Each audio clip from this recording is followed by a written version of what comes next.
తమ్ముడు నాకు కథ జ్ఞాపకం వస్తా ఉంది.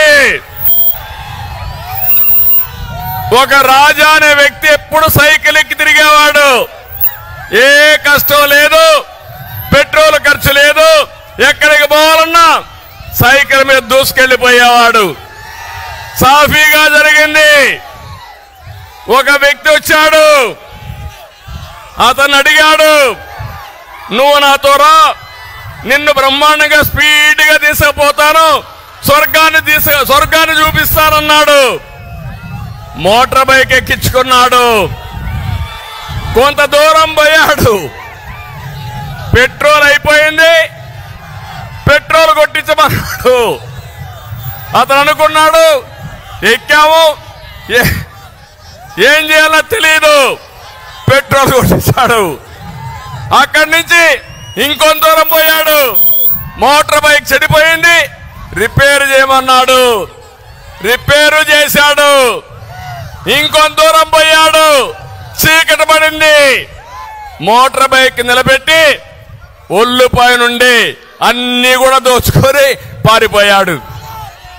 అంటే మీరు గుర్తుపెట్టుకోవాలి, ఈరోజు ఈ ప్రభుత్వం మీకేం చెప్పింది? కరెంటు ఛార్జీలు పెంచమని చెప్పారా లేదా? పెట్రోల్ డీజిల్ పెంచమని చెప్పారా లేదా? నిత్యావసర వస్తువుల ధరలు పెంచమని చెప్పారా లేదా? అదే జరిగింది.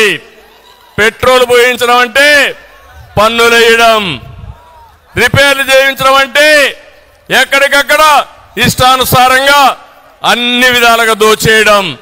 మూడోది, రాష్ట్రాన్నే విధ్వంసం చేశాడు. ఈ విషయం మీరు గుర్తుపెట్టుకోవాలి. ఈ రోజు ఈ జిల్లాలో ఏ రోడ్డైనా బాగుందా తమ్ముళ్ళు అని మిమ్మల్ని అడుగుతున్నా.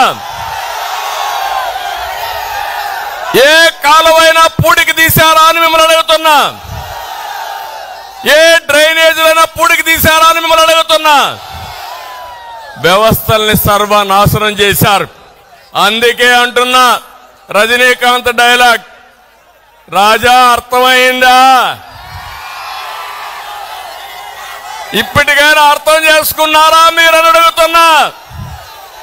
రేపు రాబోయే ఎన్నికల్లో చిత్తుగా ఈ పార్టీని వదిలిపెట్టి భూస్థాపితం చేయడానికి సిద్ధంగా ఉన్నారా తమ్ముళ్ళు అని మిమ్మల్ని అడుగుతున్నా, ఆడబిడ్డలను అడుగుతున్నా. మొన్నే చూశారు తమ్ముళ్ళు, అంబటి రాయుడు ఒక క్రికెటర్, గుంటూరు జిల్లా, పాపం ఆశపడ్డాడు, తప్పు లేదు.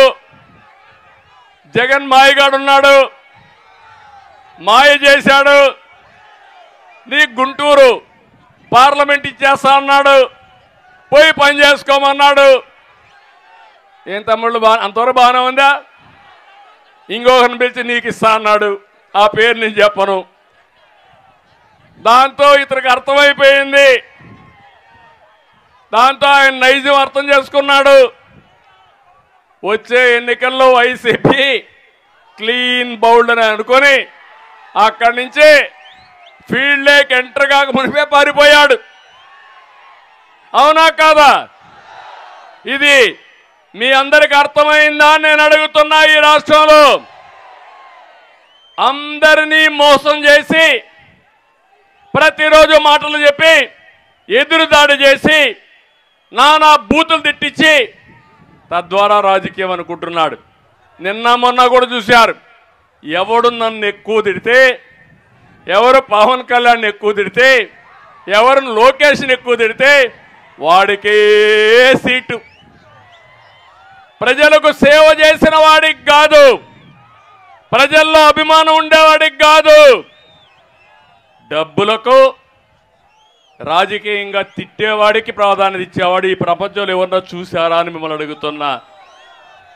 ఇప్పుడు ఇక్కడ చూశారు విజయవాడలో, విజయవాడ వెస్ట్ ఆడొక ఎమ్మెల్యే ఉండేవాడు, ఇప్పుడు ఉన్నాడు, కొబ్బరి చిప్పల మంత్రి.